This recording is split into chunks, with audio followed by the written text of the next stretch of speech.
ગુજરાતમાં નશાના કારોબાર સામે પોલીસ સતત કાર્યવાહી કરી રહી છે, પરંતુ હવે રાજકોટ ગ્રામ્યમાંથી જે ખુલાસો થયો છે તેને ફરી એકવાર સવાલ ઊભો કર્યો છે કે આખરે ગુજરાત સુધી આટલો મોટો નશાનો જથ્થો પહોંચે છે કેવી રીતે. રાજકોટ ગ્રામ્ય એસઓજી ટીમે 108 કિલોથી વધુ સૂકો ગાંજો ઝડપી પાડતા કરોડોના નશાનો નેટવર્કનો પર્દાફાશ થયો છે. અને સૌથી ચોંકાવનારી વાત એ છે કે આરોપીઓ પોલીસથી બચવા માટે રાજ્યના નાના નાના અને ગ્રામ્ય રસ્તાઓનો ઉપયોગ કરતા હતા. અને સવાલ એ છે કે શું ગુજરાત હવે આંતરરાજ્ય નશા સપ્લાય માટે ટ્રાન્ઝિટ રૂટ બની રહ્યું છે? આવો વિગતે વાત કરીએ આ અહેવાલમાં. નમસ્કાર, હું ચિરાગ વર્ષાબેન, આપ જોઈ રહ્યા છો સ્વમાન. રાજકોટ ગ્રામ્ય એસઓજી ટીમ દ્વારા એક મોટી કાર્યવાહી હાથ ધરી 108 કિલો 331 ગ્રામ સૂકો ગાંજો ઝડપી પાડવામાં આવ્યો છે. મળતી માહિતી મુજબ ગઈકાલે સાંજે લગભગ 6:30 વાગે એસઓજીમાં ફરજ બજાવતા હેડ કોન્સ્ટેબલ વિજયભા અને કોન્સ્ટેબલ ચિરાગભાઈને બાતમી મળી હતી કે બોટાદ તરફથી એક ટ્રકમાં ગાંજાનો મોટો જથ્થો આવી રહ્યો છે. માહિતીના આધારે પોલીસને ટ્રકને અટકાવ્યો અને તપાસ હાથ ધરી. ટ્રકમાં 3 વ્યક્તિઓ હાજર હતા, જેમાં કાદર શાહ ઉર્ફે કાદર બાપુ, નરેશ ઉર્ફે હરી અને રાજુભાઈ ઈશ્વરભાઈ ચૌહાણનો સમાવેશ થાય છે. પોલીસે ઉપરી અધિકારીઓને જાણ કરી અને સરકારી પંચો અને એફએસએલની ટીમને સ્થળ પર બોલાવી સેમ્પલ ચેક કરાવતા ગાંજાની પુષ્ટિ થઈ હતી. પોલીસ તપાસમાં સામે આવ્યું છે કે આ ગાંજો ઓડિશાથી લાવવામાં આવ્યો હતો અને આરોપીઓએ સલ્ફર ભરેલો ટ્રક ઓડિશાથી વડોદરા સુધી લાવ્યો અને ત્યાં સલ્ફરનો માલ ખાલી કર્યા બાદ તેને બાજુમાં ગાંજાનો જથ્થો છુપાવી ગુજરાત તરફ લઈ આવવામાં આવ્યો હતો. સૌથી મહત્વની વાત એ છે કે પોલીસથી બચવા માટે આરોપીઓ સીધા જામનગર જવાના બદલે બોટાદ તરફના ગ્રામ્ય અને નાના રસ્તાઓનો ઉપયોગ કરતા હતા, જેથી મુખ્ય હાઈવે અને ચેકિંગથી બચી શકાય. તપાસમાં વધુ ખુલાસો થયો છે કે કાલાવાડના મોહમ્મદ રફીક અશરફભાઈ લોદી અને અબ્દુલ લતીફ ઓસમાનભાઈ સમા નામના લોકો સીધા ઓડિશાના સપ્લાયરો સાથે સંપર્કમાં હતા, જ્યારે ઓડિશાથી ગાંજો મોકલનાર અલેખાસ અને વિષ્ણુ વોહરા હોવાનું સામે આવ્યું છે. પોલીસના જણાવ્યા મુજબ આ સમગ્ર નેટવર્ક ખૂબ જ ગોઠવણપૂર્વક કામ કરતું હતું અને ડ્રાઈવરોને અલગ અલગ રૂટની સૂચનાઓ આપવામાં આવતી હતી. રાજકોટ ગ્રામ્ય પોલીસ દ્વારા હાલ 108 કિલો 331 ગ્રામ ગાંજો, અંદાજિત 30 લાખ રૂપિયાનો માલવાહક ટ્રક અને 3 મોબાઈલ મળી કુલ 84,31,550 રૂપિયાનો મુદ્દા માલ જપ્ત કરવામાં આવ્યો છે. પૂછપરછ દરમિયાન આરોપીઓએ સ્વીકાર્યું છે કે તેઓ ત્રીજી કે ચોથી વખત ગાંજો લઈને આવી રહ્યા હતા. જોકે અગાઉની ક્વોન્ટિટી ઓછી હતી, જ્યારે અત્યાર સુધીની સૌથી આ મોટો જથ્થો હતો. હાલ ત્રણેય આરોપીની અટકાયત કરવામાં આવી છે, જ્યારે વોન્ટેડ આરોપીઓની શોધખોળ કરવામાં આવી રહી છે. પોલીસે હવે આ સમગ્ર નશા નેટવર્કના આર્થિક જોડાણો, પૈસાની લેવડ દેવડ અને અન્ય રાજ્યો સુધી ફેલાયેલા સંપર્કોની પણ તપાસ ચાલુ છે. સાંભળો આ સમગ્ર મામલે રાજકોટ ગ્રામ્ય એસપી વિજયસિંહ ગુર્જર શું કહી રહ્યા છે.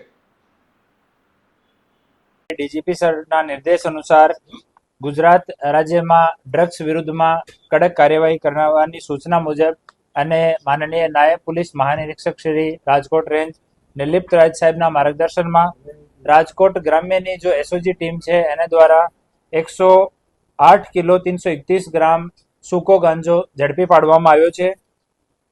ગઈકાલે સાંજે 6:30 વાગ્યા અમારી એસઓજીની ટીમમાં કાર્યરત હેડ કોન્સ્ટેબલ વિજયભાઈ વેગડ અને કોન્સ્ટેબલ ચિરાગભાઈ કોઠીનાર આને સૂચના મળી કે એક ટ્રકમાં ગાંજાનો મોટો જથ્થો આવી રહ્યો છે બોટાદ બાજુથી. તો આ ટ્રકને રોકવામાં આવ્યો અને આ ટ્રકમાં 3 માણસો હાજર હતા. કાદર શાહ ઉર્ફે કાદર બાપુ, રહેવાસી કાલાવાડ જામનગર, નરેશ ઉર્ફે હરી, રહેવાસી રાજપરા બોટાદ અને રાજુભાઈ ઈશ્વરભાઈ ચૌહાણ, રહેવાસી રાજપરા બોટાદ. પછી ઉપરી અધિકારીઓને જાણ કરવામાં આવી, સરકારી પંચોને અને એફએસએલમાં બોલાવવામાં આવ્યા, સેમ્પલ ચેક કરવામાં આવ્યો અને ગાંજાની પુષ્ટિ થઈ.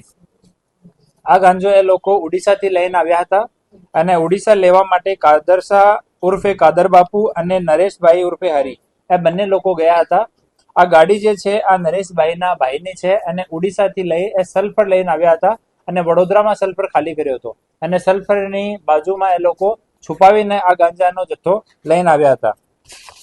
આ જો કાર્યવાહી થઈ છે એમાં અમારા એસઓજીના PI Shri Fatehsinh Pargi, PSI Shri GJ Zala, PSI PB Mishra અને અમારી એસઓજીની ટીમ આ કાર્યવાહી કરી છે. હાલ 3 આરોપી અટક કરવામાં આવ્યા છીએ અને જો જથ્થો મંગાવનાર છે એ લોકો મોહમ્મદ રફીક અશરફભાઈ લોદી, રહેવાસી કાલાવાડ, અબ્દુલ લતીફ ઓસમાનભાઈ સમા, રહેવાસી કાલાવાડ, એ બંને મંગાવનાર છે અને ઓડિશાથી મોકલનાર અલેખાસ અને વિષ્ણુ વહેરા અદેનીગઢ પૂર્ણા કટક ઓડિશાનો રહેવાસી છે.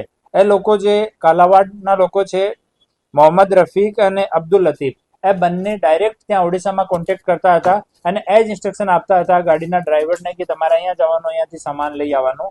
ઓર પોલીસથી બચવા માટે એ લોકો સુરત, વડોદરા, પછી વડોદરામાં ગાડી ખાલી કર્યા પછી ડાયરેક્ટ જામનગર નહીં જઈને બોટાદથી થઈને અને રૂરલ એરિયામાં જો નાની નાની સડકો છે એનો રૂટ એ લોકો લેતા હતા. તો હાલ 108 કિલો અને 331 ગ્રામ ગાંજો, જેની કિંમત 54,16,550 રૂપિયા, એની સાથે એક માલવાહક ટ્રક જેની કિંમત 30 લાખ રૂપિયા અને મોબાઈલના 3 નગ, આમ કુલ મળીને 84,31,550 રૂપિયાનો આ કુલ મુદ્દામાલ કબજે કરવામાં આવ્યો છે.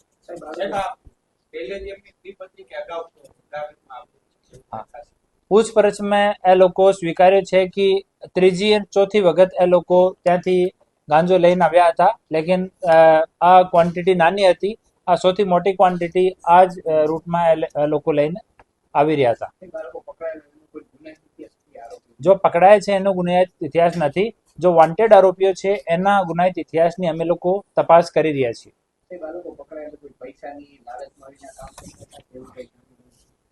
આની એક વખત થોડી ઓર પૂછપરછ થશે ત્યારે જો વિગત સામે આવશે આપ સૌ લોકો સાથે શેર કરવામાં આવશે.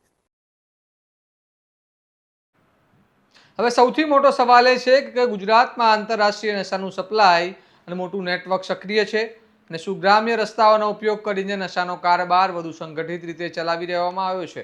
કારણ કે છેલ્લા કેટલાક સમયથી ગુજરાતમાં ડ્રગ્સ અને નશીલા પદાર્થોની મોટી માત્રામાં જપ્તી સતત વધી રહી છે. આ મામલે તમારું શું મંતવ્ય છે? શું નશાના નેટવર્ક સામે વધુ કડક કાર્યવાહી અને ઇન્ટરસ્ટેટ કોઓર્ડિનેશનની જરૂર છે? અને કમેન્ટમાં જરૂરથી જણાવો. અને આવા વિશ્લેષણાત્મક સમાચાર માટે તમારા સ્વમાનને લાઇક, શેર અને સબસ્ક્રાઇબ કરવાનું ભૂલતા નહીં. નમસ્કાર.